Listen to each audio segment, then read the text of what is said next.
好，大家好，我是临沧文旅的楚楚姐，大家可以叫我楚楚姐。然后来临沧的时候呢，也欢迎大家来找我，有什么旅游不清楚的地方，大家也可以给我留言，或者给临沧文旅留言，欢迎大家来临沧。是的，我这次来临沧，我记得我上一次来临沧的时候，上一次来临沧的时候是冬天来临沧的时候，那个时候我感觉非常暖和。对。然后我这次来临沧的时候又是夏天，我这次来临沧的时候夏天我感觉非常的凉快。是的。对，楚楚姐，你觉得是不是这种气候非常的神奇？对，这个气候非常的舒服。对，所以我们临沧有一个说法，它是叫恒春之都啊。哦，恒春之都。是的，冬天不冷，夏天不热。那不就我们今天的主题吗？恒春之都。遇见临沧。是的，这也是靖宇第2次来临沧，对不对？是的。那这一次的话，你感觉跟上一次有什么不一样吗？这次的感觉是我好像更加的能感受到临沧的文化更加的深厚，就是有很多东西我上一次可能因为来也匆匆去也匆匆，没有那么多能感受，但我这次是感受到会更加的比较民族文化呀，还有风土人情，我这一次是有更加体会。那我们等一下再说。好，那楚楚姐，我问你，那个临沧，就是临沧，它叫临沧，我一直有这个问题，是因为它挨着那个澜沧江，所以它叫临沧吗？对呀，我们临沧是祖国西南边陲的一个地级市，它因为濒临澜沧江而得名，所以呢，它就叫临沧。哦，真的是因为这个耶？是的，对，我想了，我觉得应该可能是因为这个，所以我问一下。对，那靖宇，如果你想给第一次来临沧的朋友们来推荐临沧有代表性的景区景点，你有什么好的建议吗？那如果我要给大家推荐临沧的景点的话，我的第一个景点呢，那就是我们的瓮丁原始部落景区了。是的，看贴前一点给大家看一下。对，可以看一下。我们现在这里是图片，那是不是图片就能看出来，它这一整个部落是非常的原始，而且给人一种非常神秘感的感觉，有没有？对，是不是？是的，它这一个景点呢，它是叫瓮丁原始部落景区，对，位于我们临沧市的沧源县。沧源呢，也是我们全国佤族人口聚集最多的一个地方，占全国佤族人口的68%以上。哇，那是不是这个村落里面的都是佤族人民？对，是的，是的，是的。你看它的房子也是非常有特色的，可以给大家看一下。看它的房子是一个茅草屋的结构，然后它下面好像还有一个独立的结构，这个独立的空间是干什么的呀？其实它这个房子呀，就是我们传统的一个干栏式建筑，但是它有一个独特的称呼，叫做垄基房，就是上面是住人，下面是养小型的家禽，所以这样又可以保暖，又可以隔离潮气。垄基房，对，哇！而且我们这个瓮丁原始部落景区，我知道它是不是被称为那个国家地理称为它是中国的最后一个原始部落？是的，是的。对，那这个瓮基房刚刚就是楚楚姐这么一介绍完之后，我感觉这个有一种那种确实是有那种古时候的那种自己就神秘的自给自足的那种感觉。对，因为你看上面是住人，然后空气又很凉爽，那下面呢它又有可以养一些家禽啊，一些食物。对，是的，对，所以这个景点它就是又有神秘，所以我觉得它可以就是我给大家推荐的第一个景点。对，大家到这里可以看到到处都有很多牛头的图腾，如果有时间的话呢，这个就是靖宇给大家推荐的第一个临沧必打卡的景区景点了。对，那个牛首图腾是在这个村落里面，对，它随处可见，因为牛就是佤族的一个图腾的一个象征。对，那楚楚姐，这个佤族这个村庄里面全部都是佤族的话，那他们平时生活的时候有没有一些就是属于佤族独特的那种节目呀，或者说生活习俗呢？因为其实我们佤族呢是一个非常能歌善舞的民族，比如我们经常可以在电视节目中看到的佤族的甩发舞、木鼓舞，来到这里都是可以欣赏并且体验到的。哇，那个甩发舞我好像是看到过，就是感觉女生非常的飒。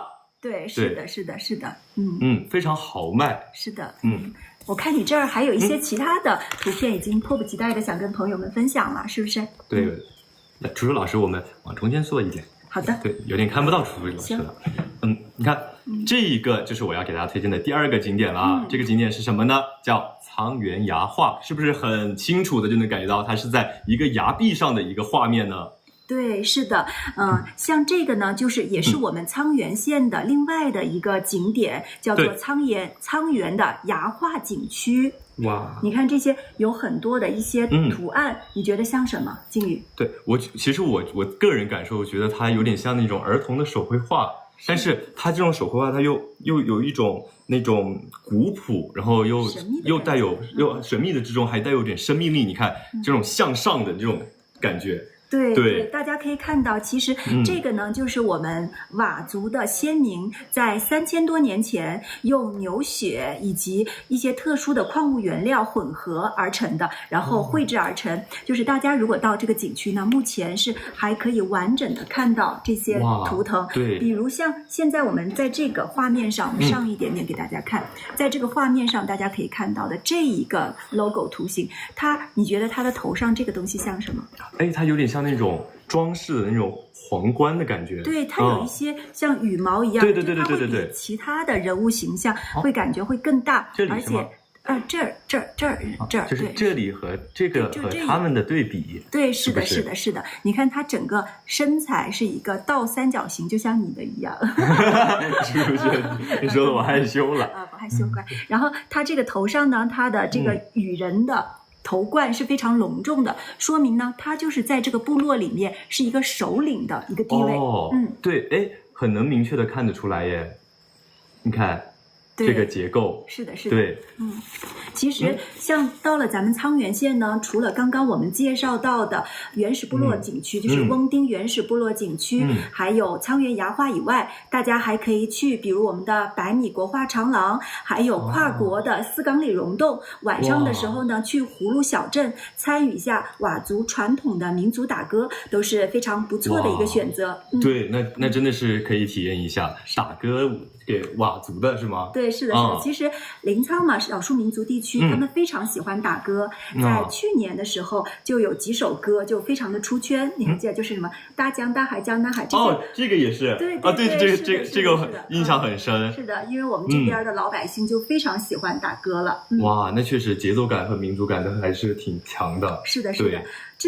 靖宇之前据我了解，你是对临沧的茶文化已经有了一定的了解，对吗？对，是啊。那关于茶有关的景区景点，你有没有想跟大家推荐的呢？那临沧如果要给大家推荐一个茶和景区景点的话，那就是被誉为茶马古道的最后的就是第一重镇。对，是的，芦石古镇。对，这个景区呢是位于我们临沧市的凤庆县。凤庆县，对，凤庆也是滇红之乡，就是滇红茶的诞生地。滇红茶，对，是的，这个呢就是叫芦石古镇。大家可以看到，目前呢整个这个镇上还是保留的非常的完整，完全没有商业化。这是一条它的主街，这些小小的坑坑洼洼的，全部是当年茶马古道的茶马互市形成的马蹄印。哇，那就真的是很有历史的痕迹。是的。如果大家来这边呢，就是千万不要特种兵式的旅游，可以选择慢下来让自己，然后感受一下像昨天我们朱庄主介绍的左手咖啡右手茶的生活，然后慢慢的让自己慢下来，停留一段时间，感受属于临沧的慢生活，治愈性慢生活。对，是的，对，茶马古道。对，是的，靖宇，其实你来临沧已经有好几天了，你跟大家分享一下你这一趟的心路历程吧。心路历程，对，行程有什么让你印象特别深刻的？其实我来临沧这几天，我又感受了一下临沧的非遗文化。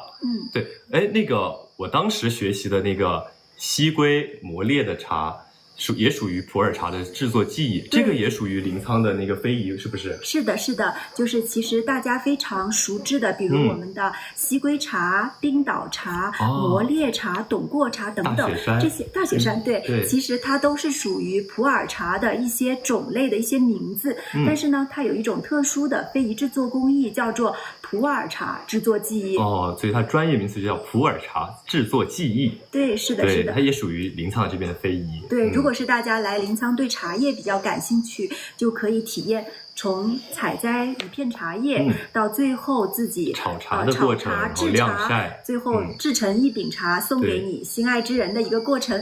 哇，心爱之人，那一定会很有意义。是的，对，那我们左手咖啡，右手茶。生活不要太复杂。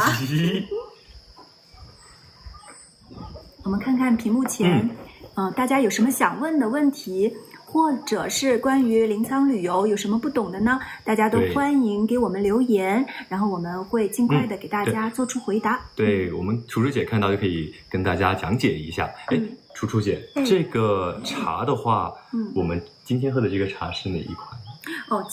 今天我们喝的就是昨天朱庄主推荐的一款西归的白茶。其实白茶呢，它也是一种制作的一种技艺，相对于可能说生茶或者其他的熟茶，可能它会更好入口。对于新手的小白来说，它会比较容易接受一些。对，白茶确实很入口，而且是西归咖啡茶。介绍临沧特色哦。好的。那靖宇，你这一趟过来，其实你有没有发现，我们临沧这个地方呢？它虽然是祖国西南的一个边陲小城，但是我们其实是有23个少数民族，包含汉族在内是有24个民族，而且少数民族都非常的能歌善舞，是不是？对。你有什么印象特深刻的吗？我那天就是经过村庄的时候，我当时听村民好像哼了几句，那个什么央三罗，那个就是感觉印象很深刻。那个是不是我后面去搜了一下，是不是歌曲是不是叫阿瓦人民唱新歌呀？对，因为我还挺感兴趣的那个歌。对，这首歌呢，就是其实流传于祖国的大江南北，一首非常大家熟知的歌曲，叫做《阿瓦人民唱新歌》。靖宇，要不你给大家来一段吧？我吗？对，是的，加油，可以的。来，我搜一下啊。你搜一下，我刚学会。那大家把大美临沧打在公屏上。好，大美临沧确实很美。那我看一下。听下来。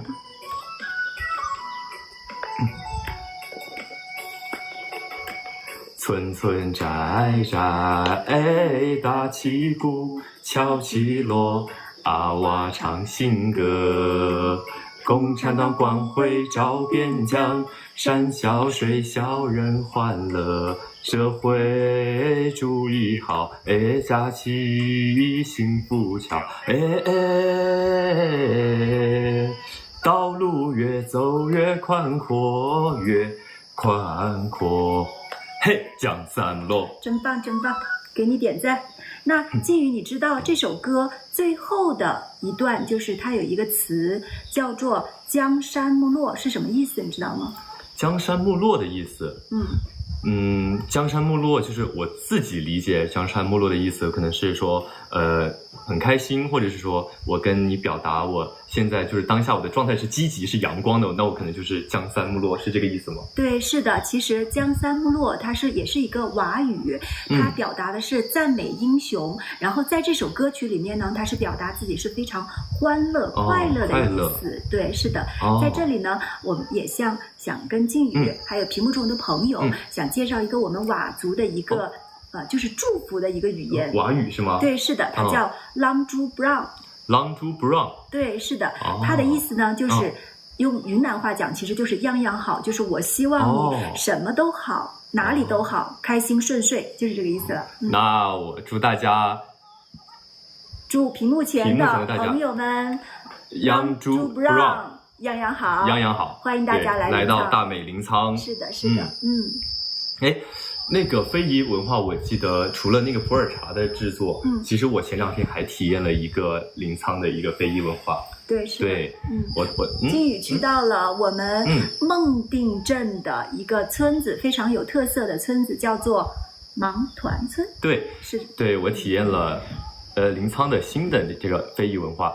就是其实传承了很久的这个非遗文化。对，是的，就是傣族的白棉纸制作技艺。芒团造纸，它也叫白棉纸。对，是的。你觉得那个纸跟我们普通的纸有什么区别呢？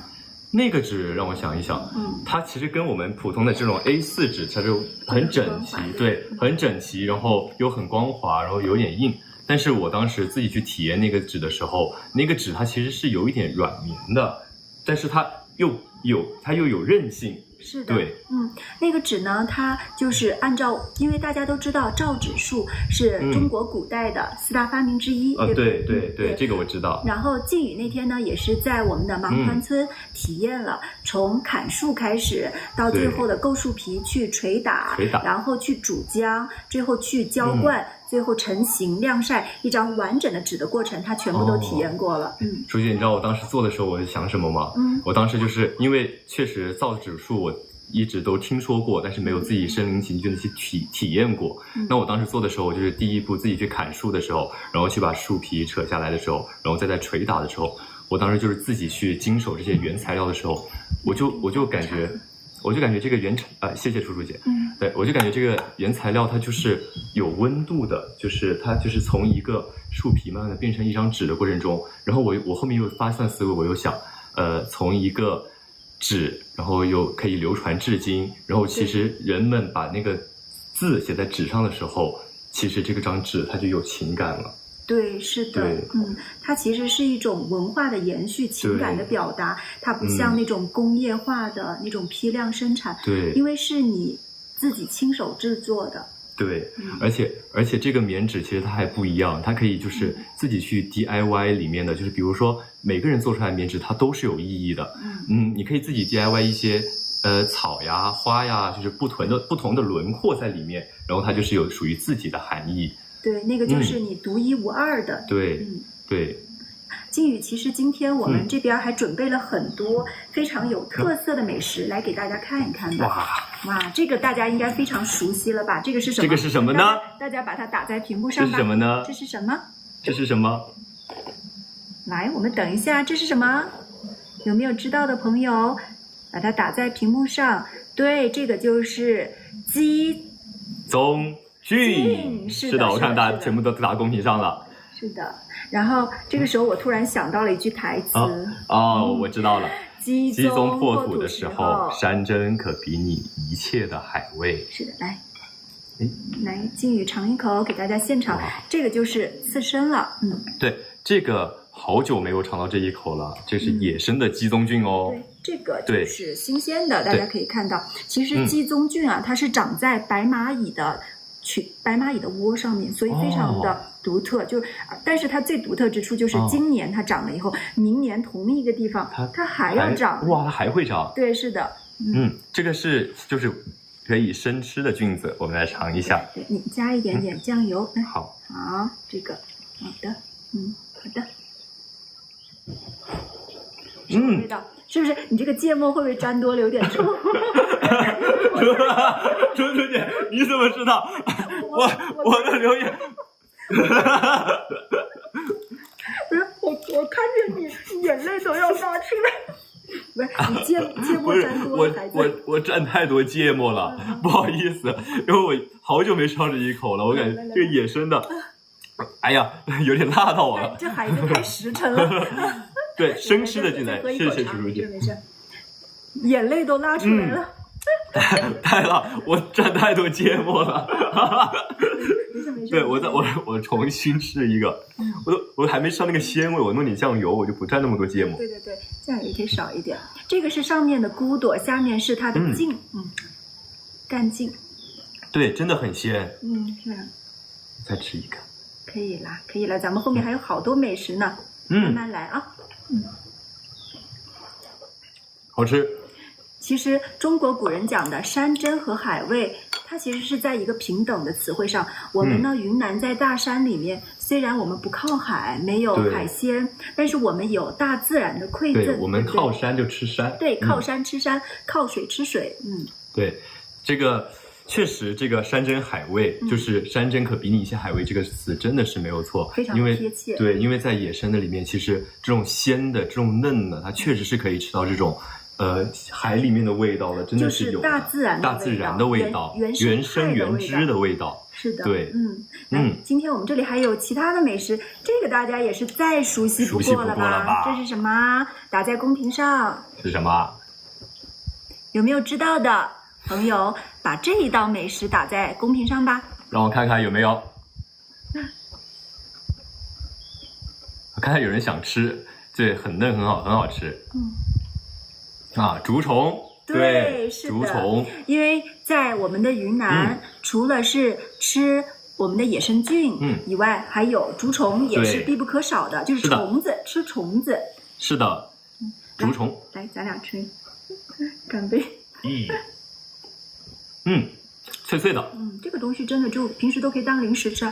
对，太好吃了。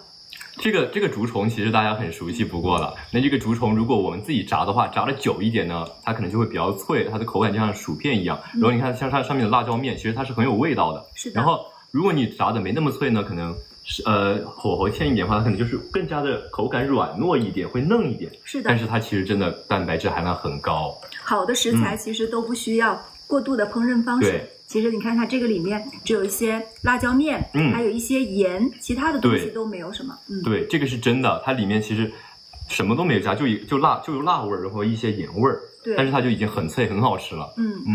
咱们边吃边跟大家介绍吧，估计屏幕前你们都流口水了，因为这个季节其实是属于云南的雨季嘛。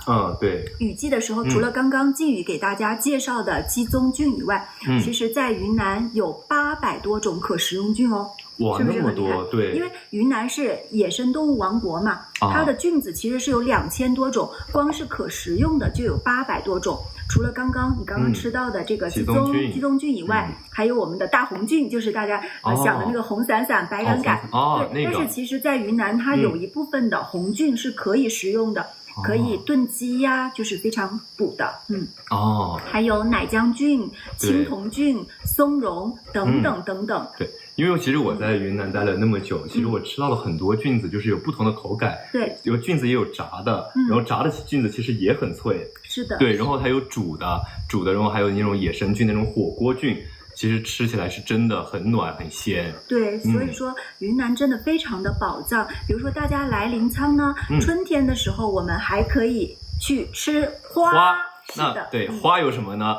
你吃过什么花的美食呢？鲜花饼。鲜花饼，我猜你就要说鲜花饼。鲜花饼，然后还有那个乳酪玫瑰贝果，它其实也是有鲜花在里面夹心的，也很好吃。就是这都是花的一些吃的。对，你刚刚说的这2样美食呢，其实它都是玫瑰花，就是比如说我们云南这边的墨红玫瑰啊，这是可食用的玫瑰花。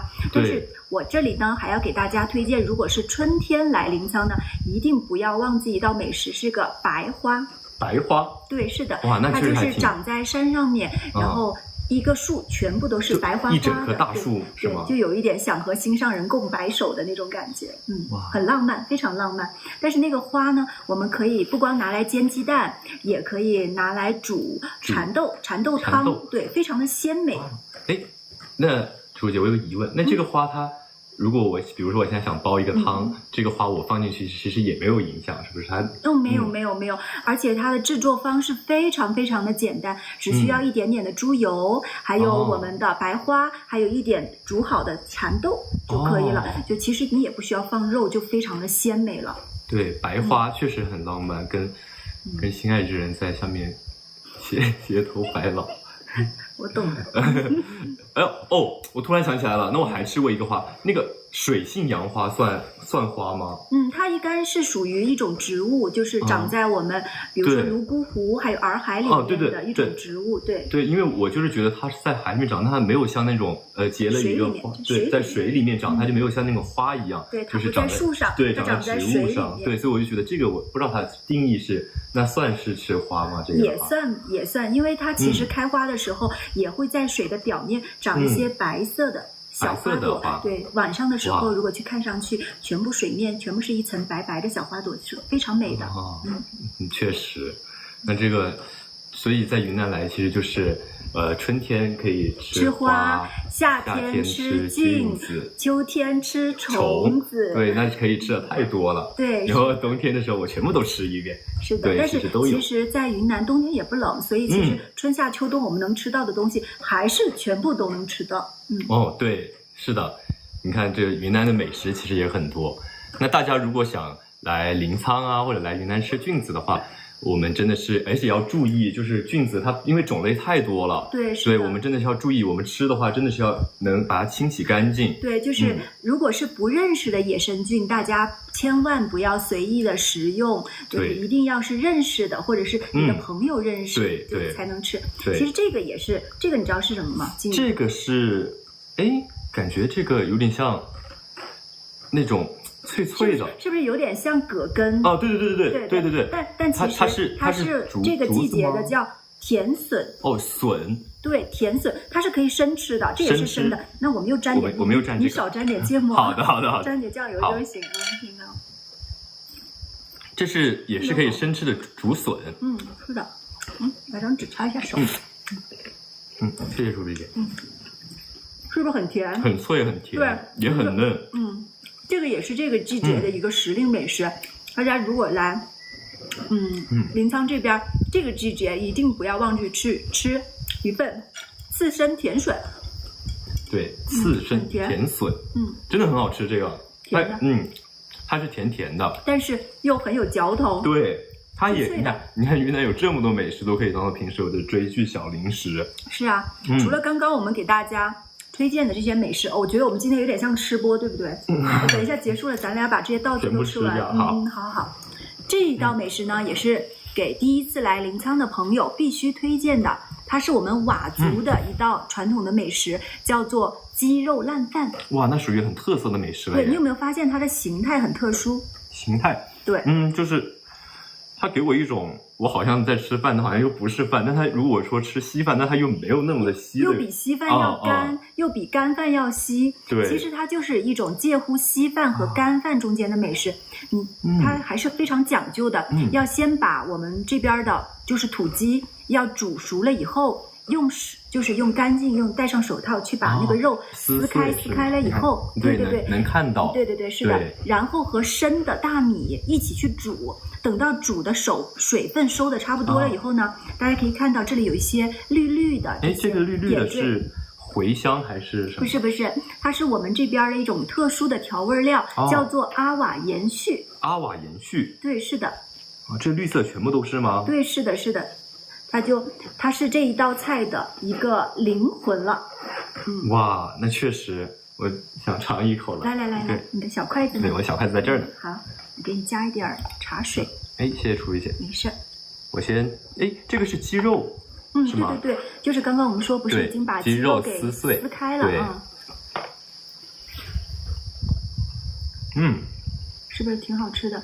因为我怕你辣，所以我没给你加辣椒。它可以加特色的蘸料是吗？对，其实它有一个灵魂蘸料叫做 draw skin，但是这个 draw skin 呢，是不是名字有点可爱？对，它就是用大蒜，然后生姜，还有小米辣，把它剁在一起，剁得碎碎的。然后，如果是喜欢吃辣椒的朋友呢，我们就把它搅拌在一起，就吃起来非常的酸辣鲜爽，很有特色。就是我吃到这个的时候，就是口感刚开始进去的时候，感觉像饭，但口感又不一样，然后瞬间扑面而来就是这个肉香。对，然后肉香而来之后，就有这个独特的这个绿色的这个。提味儿，就瞬间它那个层次就出来了。是的。如果再加点辣椒的话，它可能层次就更不一样。我怕你辣。好。来，我们再喝一口茶吧。好的。来，进屏幕前的观众，洋洋好，祝大家浪珠不让，洋洋好。洋洋好。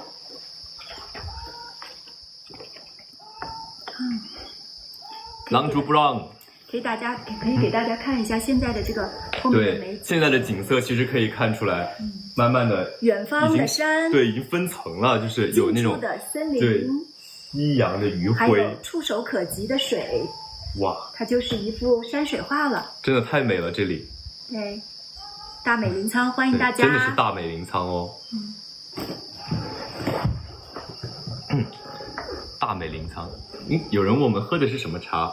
我们喝的就是西归的一个白茶了，就已经喝完了。那我俩又喝咖啡吧。我俩真的是喝完茶又喝咖啡，就是左手咖啡右手茶的生活。我再给你加一点。谢谢楚楚姐。谢谢。咖啡。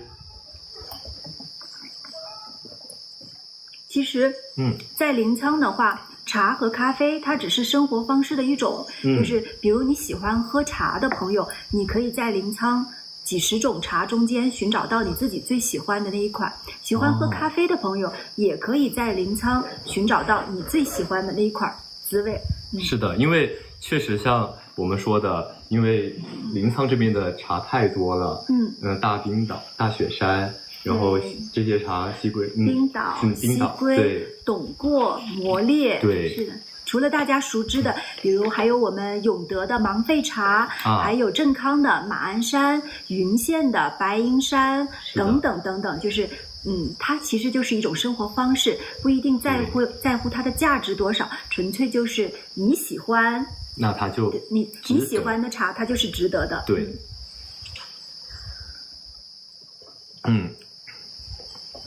这个咖啡刚刚已经讲过了。对，是的，是的。这个就是昨天朱庄主以及小熊老师给大家推荐的茶咖生活了。是的。靖宇，如果是你想给第一次来临沧的朋友推荐一些临沧现在的打卡路线，你有没有好的推荐？打卡路线吗？对，要不我来介绍吧。打卡路线可能叔叔姐你会更专业一点，因为我的了解可能就是我刚刚说的那些景点，因为我觉得好玩的地方，那可能就是我还了解的不够深。好的，那我就给大家简单的介绍一下。因为现在这个季节呢，其实已经属于立秋了，但是呢，如果是第一次来临沧，大家想体验民俗文化，可以选择去到我们临沧市的沧源县。沧源县的景区会非常的集中，除了刚才靖宇给大家介绍的翁丁原始部落景区、沧源崖画，还有丝岗里溶洞、沧源的天坑等等，就是大家可以去这些地方去转一转。如果呢大家对生态以及现在的风景非常感兴趣，可以选择沿着我们的临清高速公路，然后去芒来草山去看一下云端的大草原，然后去我们那这个是不是要自驾？对，这个要沿途风景的话，是的，沿途风景的话，我最好是推荐大家要来临沧这边去租一辆车，就慢慢的游，就千万不要特种兵式的旅游。对，因为其实我待下来这几天，我在临沧其实待下来，我感觉很幸福。然后我在这边待着，其实我也感觉整个心就慢慢的平静下来了。确实，这是临沧给我带来的属于临沧的慢生活。因为其实我在这边来，其实每天真的都是左手咖啡右手茶声，我真的是每天都在，要么就喝咖啡，要么就喝茶。对，这个给我的感觉真的很好。真的是给我们一种慢下来，人都已经心静下来的感觉。刚刚我们讲到了，去到了芒来草山，然后再沿着这条高速往前走呢，就到了我们哏马的勐萨。勐萨呢，有我们的万亩茶园，非常的出片。另外呢，这个季节芒涧的稻田也已经是绿绿的了，就有一种闯进宫崎骏的漫画中的感觉。那真的很美丽。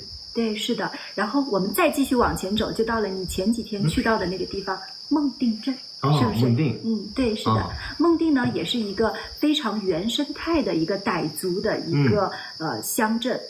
但是它其实是我们云南最大的一个镇。面积是最大的，人口也是最多的一个镇。相当于副县级镇。对，最大的镇属于云南这边最大的镇。对，像孟定呢，有很多非常有特色而且非常出片的景点，比如我们的南庭花苑，还有我们的芒团村、洞井佛寺，以及帕丘桥，包括小熊在那里吃的不亦乐乎的那个孟定农贸市场的。其实那里的话，是拍那种边水往事那种风格，非常出片，就是看着是农贸市场，但是它里面有很多缅甸的一些就是商品。对，而且它其实这种商品它其实很有味道，就像我当时在里面吃的米线啊，其实它又很有特色。对，就是非常的原生态，原生的一些民族文化。那刚刚楚楚姐推荐的这些景点，是不是？假如说我想来旅居啊，或者我想来游玩，是不是这些景点真的都可以？就是我打开窗户就能看到日出云海，就是对，是的。如果大家特别想体验云海，我推荐大家一定要在每年的12月份到2月份来到我们现在这个地方。我们现在是在临翔区的邦东乡。邦东乡这里，对这个是看云海最美的地方。对，打开窗子就可以看到连绵不断棉花糖般的云朵就在你的脚下。对，其实我们这个地方也算是早上是能看到日出的。是的，是的，这个季节也是这个地方也是观这个日出非常漂亮的一个观景台。对，所以这个地方其实确实是可以打开窗户，我就能享受到这日出云海，我都不用专门去我跑到哪个地方去啊，然后早上要多起多早。然后当下我就可以打开窗，我就能体验到。对，是的，是的。那我们去看一下屏幕，大家有什么问题吧？好，孟定镇有人说是。对，是的，靖宇前段时间他去的就是孟定了，然后我还刷到有朋友在那儿偶遇你。是啊，对，刷到你在那里，云南人说干米线干饭。对对对，吃米线，真的很好吃，那米线有独特的味道。是的。哎，楚如姐，我看到一个弹幕说，我想来临沧的话，就是除了飞机的直达之外，还有没有其他的方式能再来临沧呢？就更方便更快捷。如果是大家是第一次来临沧的话呢，临沧有3个机场，分别是我们临沧的博上机场、沧源机场，还有凤庆机场。如果是大家想去沧源县体验民俗文化的话呢，可以选择直接落地沧源机场，比如说沧源到成都，它其实是有直飞的。它是有直飞的，然后或者是昆明到沧源，它每天的航班也是非常的多。但大家如果是呢想体验茶生活，慢下来这种茶生活，大家可以选择落地博上机场。博上机场呢就可以到我们的冰岛和西归，就是现在我们是在西归，我们现在在西归，或者到我们双江的勐库镇去感受一下非常浓烈的一个茶山文化、茶文化。对。那除此之外，是不是还可以乘坐高铁也可以到？然后或者说我们刚刚说的自驾，其实也都能来。对，是的，就是大家可以选择，就是坐飞机去到昆明，或者是去到大理，然后呢再转高铁来到我们的主城区，就是临翔区。对，可以的。就像刚刚楚如姐说的，自驾的话可以欣赏到更多不同的美景。像大家有很多问题，我们往上看一看。好，我们往上翻一下。好。有人说推荐玩几天呢？推荐啊，对，最好其实来临沧千万不要特种兵式的旅游，最好给大家给到3天到4天或者5天以上的时间，慢慢的游。比如像我们现在呢，从临翔区到沧源的话，其实它是需要3个半小时的车程，所以如果是你非常的辛苦去赶路的话，其实不太适合。我觉得目前临沧这种慢生活的调调了。对，那一路上可能我们就赶了，可能遇到好看的风景，我们也没有也不能沉下心来欣赏。对，所以真的是就是多少天合适？我觉得就是你可能待的时间，给大家预留3到5天吧，我觉得是最合适的。预留3到5天的时间。他们说已经有知了在叫了，你听到了吗？对呀，对，确实。然后云南人听到知了叫，你知道想到什么？想到什么？我想把它炸了。对，说到炸这个吃虫子，除了竹虫之外，其实在云南有很多的虫都能吃，像刚刚说的知了啊，然后还有那个还有知了，还有一个就是那个我吃的时候，它这里2个眼睛是这样子的，就是它2个眼睛是这样的。这是什么？是摇头虫吗？还是什么？那个能吃吗？可以的，可以的。其实，在我们这边，比如说蜂儿、蜂蛹，然后还有蚂蚱，然后摇头虫、知了，都是虫类的美食。对，它其实都可以吃，都可以炸。是的，我刚刚看到很多朋友在问，就是我们这边的温差，还有就是12月份、2月份会不会冷？这个，那我也给大家做一个解答吧。因为其实靖宇你自己是深有体会的，对不对？以我的感受是。以我我上次来的时候，因为是冬天嘛，其实当时冬天我来的时候，我并不觉得这边冷，因为我们是从其他城市过来这边的。那当时可能在下城还要穿羽绒服，然后套很厚的外套。那我当时来到临沧之后，我再穿羽绒服，我觉得非常热。然后当时我把羽绒服脱掉，就只穿了一个卫衣，其实我感觉非常的舒适。对，是的。对，你知道这个是什么原因吗？是因为有什么特殊的原因？地理原因吗？还是怎么样？对，是的，你真棒。因为其实我们临沧的平均海拔是在1600米左右，但是呢，它又是属于一个低纬度，就是北纬30度左右，就是这种高海拔加低纬度，形成了临沧冬天不冷，然后夏天也不热，非常神奇的一个恒春的一个气候。对，又说到恒春了。对，又说到了恒春了。但确实这个气候是真的冬暖夏凉，是真的对，而且我很明显们这个是有专业的机构，就是我们的中国气象局，它是有专门做了一本书，就是验证这个中国临沧的恒春气候，然后最后认定临沧是一个一年有365个春天的地方，是不是很神奇？那是也可以用四季如春来形容吗？对对对，就是真正四季如春的地方了。有人问会缺氧吗？其实完全没有，完全没有，我好高反都没有。对对，其实1600米左右都不算，它不会对人的身体产生太大的一个影响，就是你不会有不适应的感觉，既不会有耳鸣，也不会有心悸等等这些症状，是不是？是的，其实我这次还是真的这些感觉都没有。对，那刚好有人问，看看大家还有什么问题呢？说天气真的很好，适合过冬。对，其实临沧这边，比如说大家想来避暑啊，我们推荐就在临翔区，还有凤庆县、永德县这几个地方是还有沧源县是非常适合避暑的。那如果是想避寒呢，可以选择也是我们临翔区，然后还有我们沧源县，还有我们的那个孟定，因为孟定其实因为它海拔比较低嘛，现在这个季节就是夏天可能会有一点点热，但下雨天其实也不热，但冬天的时候反而是属于避寒最合适的地方，因为温暖嘛，对不对？孟定冬天就非常的温暖了。对，那冬天来这边其实也很暖和。野生动物多吗？野生动物，对啊，云南是野生动物王国，非常多。是的，对，特别是在我们现在春山里面的时候，真的是很多野生动物。对，这个季节的话，也是野生动物就是比较活跃的地方，但是大家不用担心安全问题。对，只要你不去到就是禁止进入的一些区域的话，安全是没有任何的问题的。而且就算你主动碰到它们呢，可能你只要不要去攻击它，或者不要去让它觉得很危险，它其实一般都是它会主动避开我们的。是的。民宿有没有推荐的？其实还是比较多的。比如说冬天大家来的话，我们就推荐邦东乡这边的民宿了，因为是可以看云海，非常的方便。对，云海。然后呢，像孟定那边也有非常多有特色一点的民宿，就像那天我们去拍的那个南庭花苑那个民宿也是非常的出片，是不是？是的，是的，它那个外面的风景还有泳池都很好看。是的。其实这个季节你觉得虫子多吗？我觉得还好吧，就是就是可能有几个小蚊子。对，夏天可能会就是有蚊虫，但是其他的都还好。就是我们在这附近啊是没有那种虫啊，或者一些有害的那种虫，它其实都没有。正规的旅行团都是非常可靠的，就是大家找到正规的旅行社，跟他们签订旅游的合同，就是大家记住，在报团的时候一定是签订正规的旅游合同，因为来临沧的话，其实我们还是非常建议大家，要不就是自驾，要不就是跟团游，可能会体验感更好一点点。如果是喜欢徒步的朋友呢，像我们也有很多徒步线路。有徒步线路吗？因为我很喜欢徒步。行，过几天带你去。然后我们可以选择呢去南美黑森林，对，南美黑森林，还有我们的邦东这边周边的森林也有非常多适合徒步的地方。哇，所以它其实这边也有很专业的那种徒步的旅游线，一条线。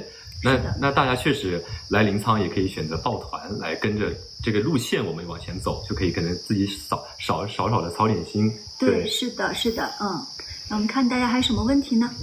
哇，屏幕好快哦！如果是国庆节的时候大家来呢，其实国庆节我们是有一个节日的，就是在沧源有一个佤族的叫新米节。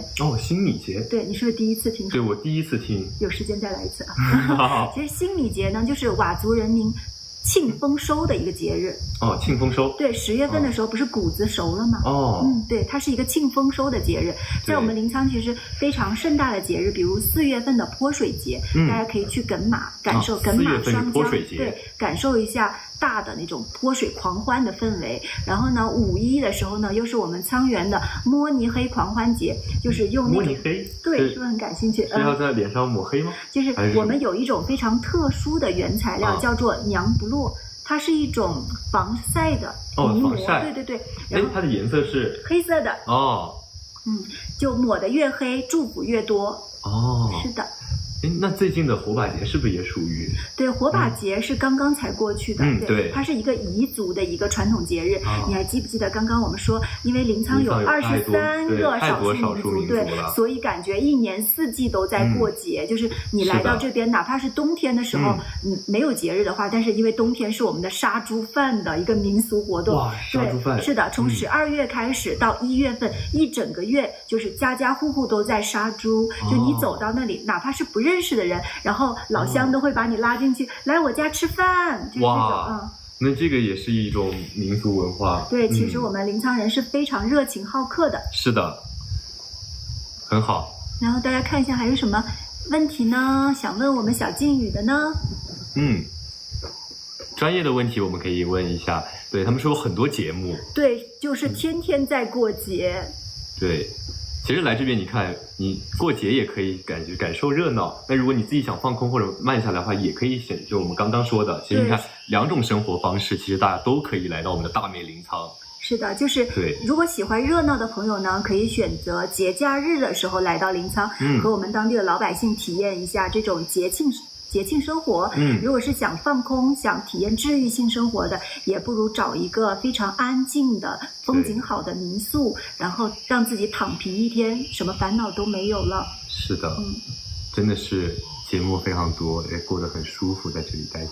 春节时候的活动，春节时候呢，目前还没有出，但是每年的春节时候，其实我们也有非常盛大的，因为各个民族嘛，他们都有自己庆春节的一些传统的民俗活动，但是大家也可以关注一下临沧文旅，或者关注一下靖宇，因为后期我们还要把他邀请过来的。哇塞，就是看一下我们有没有一些活动，我们会提前给大家做一些预告等等。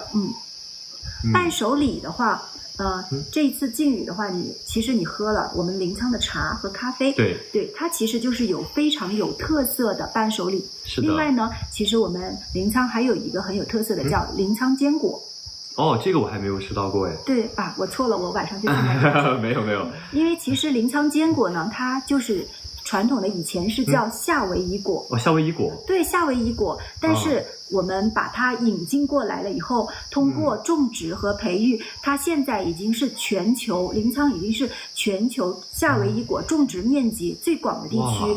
现在呢，也通过了国家地理的认证，所以它改名了，它叫临沧坚果，它已经不是外国名了。对，从夏威夷果改到了临沧坚果。对，所以我们很自豪。对，那这么一看，其实临沧这边还真的有很多被国家地理封为什么什么什么的，有很多的 title。对，是的。就除了刚刚靖宇给大家推荐的美食呢，比如说大家来临沧还可以去吃一下我们的瓦王宴，还有凤庆的粑卷等等。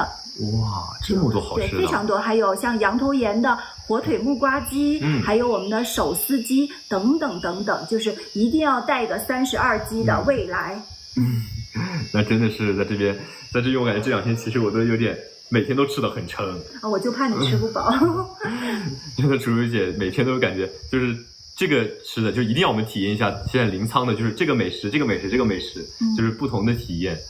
对，你看现在其实已经是快7点50了，但是我们这边还没有黑。对，是的，而且这个时候的山又是另外一种形态了，远方的山朦朦胧胧的，有种蓝调偏紫调。对，这个时候其实很出片，很好看。是的。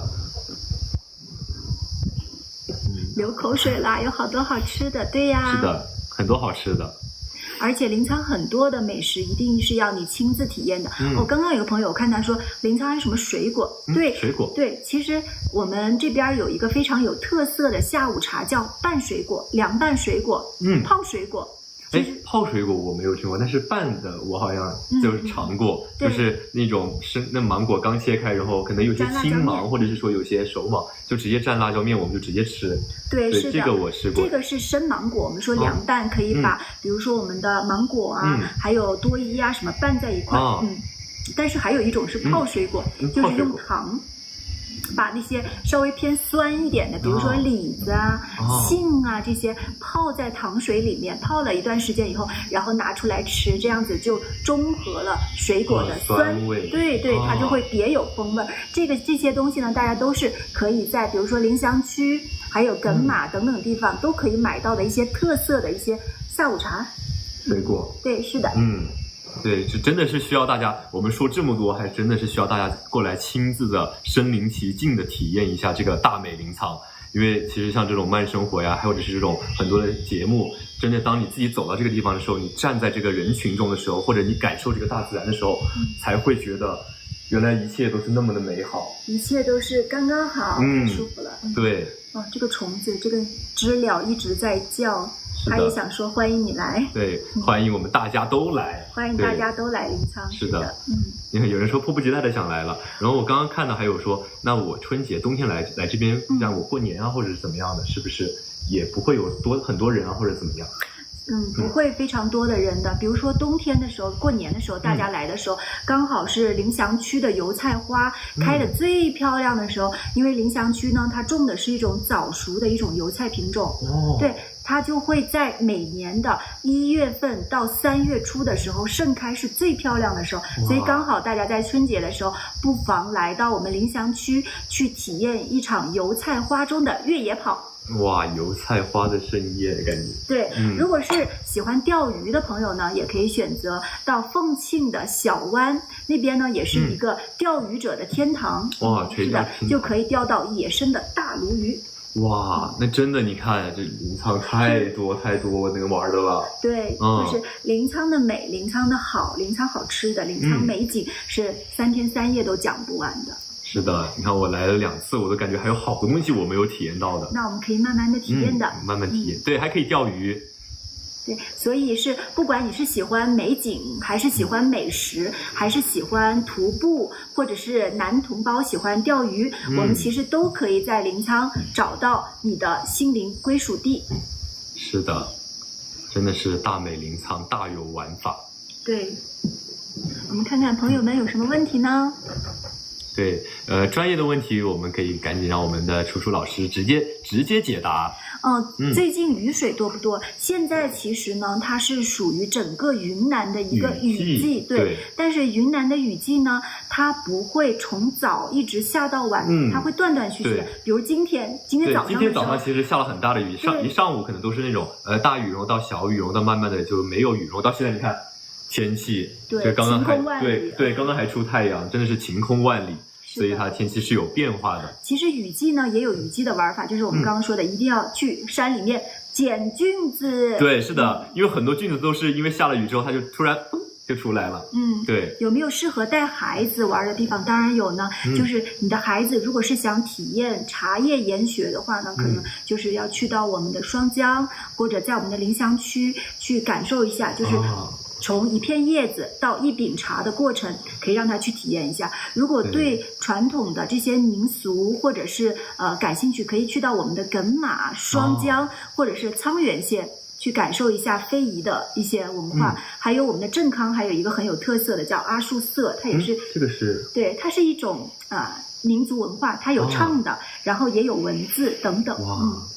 对，你这个民族文化其实也丰富，都说了太多次了。对，是的。如果是呢，大家对边境风光感兴趣，因为我们临沧有3个县，分别是我们的哏马县、沧源县，还有镇康县，其实都是底边的就是所以大家可以沿着这个边境线走一走，然后让孩子有一种就是国家的一个自豪感。对，自豪感。对，然后书记，我刚才看到那个有弹幕说，我来了的话，我能不能去体验这些非遗的这个文化呢？当然是可以的。就是我刚刚说的，不是说那个造纸，大家可以造一个属于自己的一个独一无二的 DIY 的纸，对，然后就包括这个就在我们的芒团村，对，就包括刚刚楚楚姐说的，如果你想自己去采茶、制茶、造普洱茶，其实你也可以自己做一个。茶饼送给你心爱的人喝，这非常有纪念意义。是的，对，所以看这个是完全可以过来体验的。就是到我们的芒团村，大家就可以带着孩子去体验造纸，包括其实它还有一些很多纸的一些文创产品，对不对？对，它那个文创产品，我当时看的时候，其实那个纸还可以围成一个台灯，然后纸还可以做一个笔记本，然后还可以做纸的扇子，对，夏天很实用。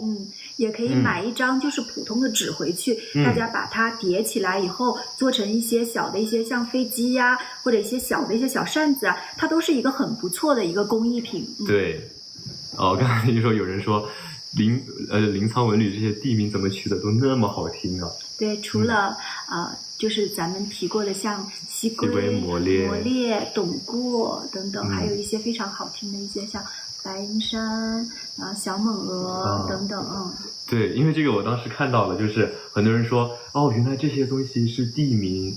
对，但是其实地名它也不是空穴来风的。